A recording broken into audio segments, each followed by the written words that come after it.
Superman's suit is one of the most iconic costumes ever created.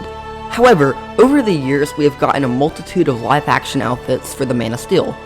So, in this video, I will be ranking every single one brought to the big screen and to the TV shows. Alright, number 17, starting off week, is the Nicolas Cage Superman suit.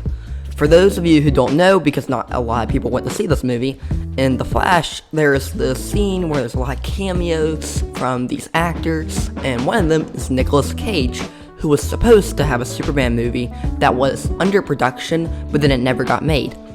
And apparently this is the suit they gave him, and it's unflattering, to say the least. I don't think that the plastic at all works with a Superman suit. The logo is just terrible. Why does he have long hair? I have so many questions, and this suit does not plan on answering any of them. I get that, this is just a small cameo, so it probably doesn't matter that much, but I want to barf every time I see this. This is a disgrace. Okay, but to save my eyes, let's move on to the next one, number 16, which is Dean Cain's original suit. If y'all don't know, he was in a TV show in the 90s, I believe, called maybe Lois and Clark. However, his suit was interesting, to say the least. I don't think it was terrible. I think that it has some redeeming qualities about it. However, some of the, especially the shoulder area, I don't know what rubs me the wrong way about it. You can probably tell. It just seems everything seems like it's sized the wrong way, if that makes sense. This is also probably the only Superman suit has the problem of being too big of a logo, and because the logo is so big, it kind of makes him look small. However, I do like the fabric they used. I think it's a good color, and additionally the trunks, impeccable. I actually think they nailed it there. So not terrible, it's just not insanely good. Alright, next up, Tyler Hoechlin, who you'll actually see a lot in this list because he has a lot of different suits, and this is his black and gray suit. Okay, now this one we don't really get to see much in the show. However, it just kind of takes the qualities of his first suit and just honestly kind of waters it down a little bit. I feel like the black and gray doesn't really complement itself, and instead there's too much dark, and so I can't really see what's going on with it. However, I don't think it's completely horrible. It does at least match his body. It's just, the black and gray isn't a good color palette for him. Alright, number 14, George Reeves. This was Christopher Reeve's predecessor. No, I don't think they were related, but he did play Superman. And as we can see, it is a little bit of an early design, if that makes sense. However, I think that, it's black and white, so we can't have that much to say about the coloring. The trunks are too big, but at least it looks like a Superman suit, It looks super comic accurate, even though it doesn't fit him very well. The logo is far too small. But it is a classic suit, and you have to remember, for the time, this wasn't terrible. It was harder to make, good comic accurate suits back then. So overall, yeah, good job. Alright, 13, just slightly better, is the Kirk Alyn suit. Kirk Alyn was the first live-action Superman. He was in a television show, and the suit itself suffers from a lot of problems like George Reeves does. Too small of a logo, trunks being too big. However, the thing, in my opinion, that gives it the slight edge is that the shoulder area where the cape comes, it just looks better because it wraps around more. It's a small thing, but the suits do matter in a small thing. Also, this isn't technically part of the suit, but Kirk Alyn has the curl, the Superman hair curl, and George Reeves doesn't, or at least in the images I've seen. And even though it's not really a costume thing, it is a design choice for the Man of Steel, so I have to give him a slight edge. Alright, number 12, back to Tyler Hoechlin. We're gonna go through his suit from Supergirl, the one he's first wearing. I think this suit it does well in certain aspects and not others. For example, I think that the belt is very good. I usually prefer the trunks. However, they handle the belt pretty well here. The logo is a great size. I think that the suit matches him. If I had to get into my negatives, I would say that the strapped shoulders, which is something the black and white suit also have, they look a little bit, cheap, and I don't know why.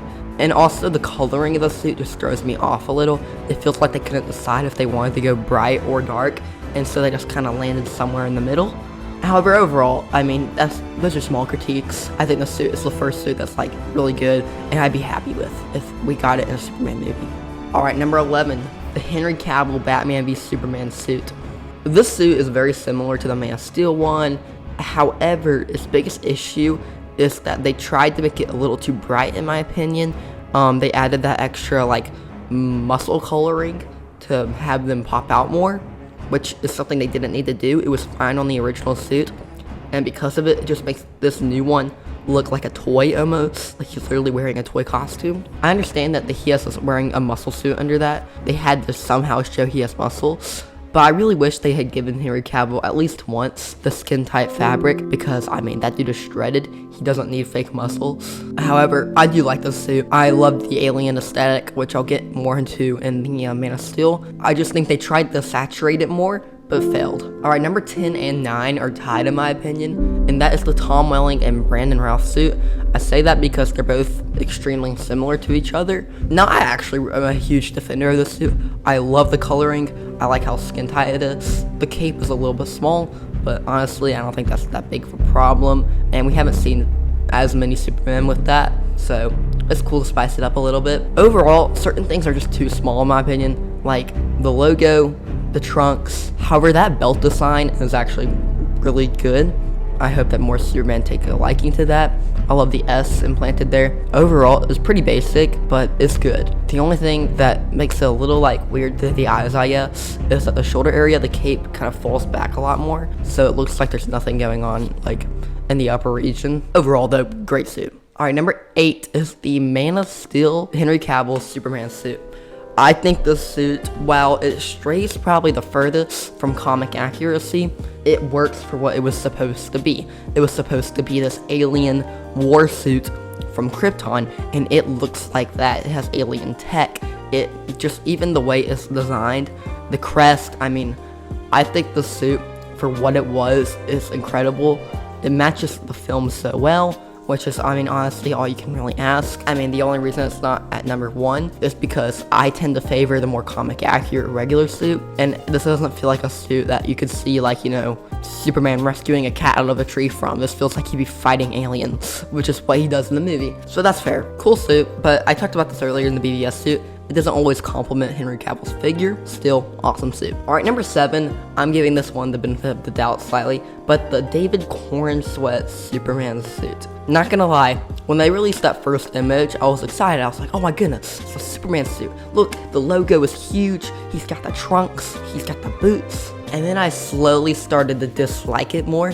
But then we get this behind the scenes photo, and I love the vibrancy of the suit. I think that's the main thing for it. The vibrancy is awesome.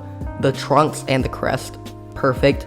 The cape and the collar, I'm a defender of. I don't think the collar's perfect. I don't think it's necessary, but I like that they put it there to spice it up a little bit. And also having the emblem on the back of the cape, perfect. I think more Superman should do that. I was really hoping they did that. Glad they did. I think the coloring of the suit is awesome. My only 2 cons. Number 1, the lines on the suit are completely unnecessary. I think that they should have just gone full classic. But then Gunn was like, well, we need to have some of that Kryptonian tech.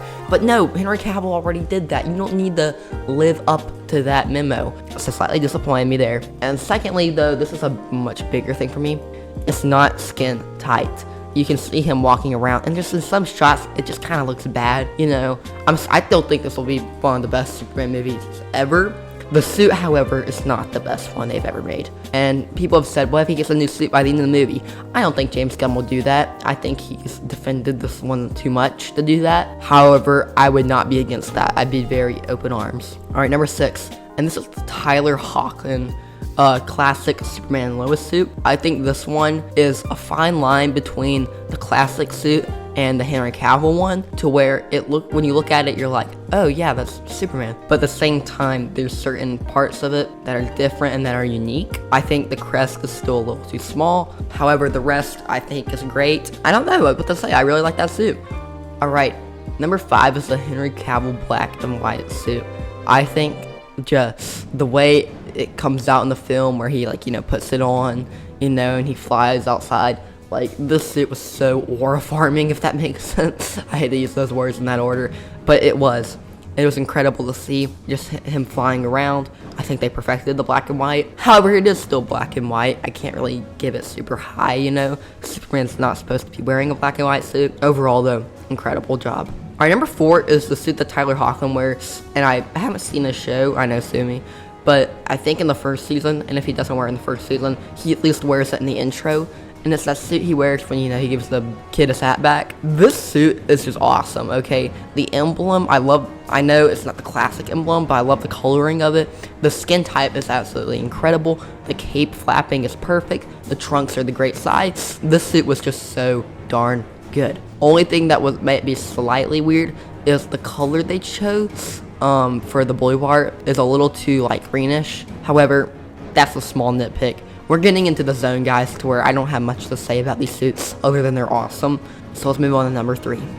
Okay, and a lot of people may not like this, but I think the suit that Henry Cavill wore in the Black Adam credit scene was amazing. It was literally like his Man of Steel suit, however saturated, and I think that was incredible. It looks classic. It looks like this is where the character should have ended up after Zack Snyder's Justice League. If there ever was a Man of Steel sequel, he would have donned this suit. And to show people that, you know, he's not a monster. I would put it higher, however, we don't see as much of it. And also, it doesn't have the trunks. Overall, though, Henry Cavill was a great Superman. Alright, number 2. The Brandon Routh Kingdom Come suit. I believe he wore this in a DC, like, crossover. This suit is just, wow. Okay, first off, the Kingdom Come logo is absolutely incredible. I love that they did that. That comic is so important to the character of Superman, and it's inspired so many stories. The trunks are really good, the perfect size. I think that he just perfectly fits the suit, and he becomes almost like a beast in it. Even like the little gray in his hair. They cooked with that suit. However, number 1, what did you expect? I love the classic Superman, so I have to give it to the Christopher Reeve suit. That suit is Superman. Anyone who see that will go, yeah, that's Superman. Most of these suits are Superman, but there's slight changes, you know. That is the most comic accurate suit we've ever gotten and probably ever will get. You can say, oh, and certain things don't always fit properly, but even considering the time, and Christopher Reeve's just humble way of playing the character, incredible. Anyways, I hope you guys enjoyed this video. Make sure to subscribe if you did, and I will see you in the next one. Up, and away.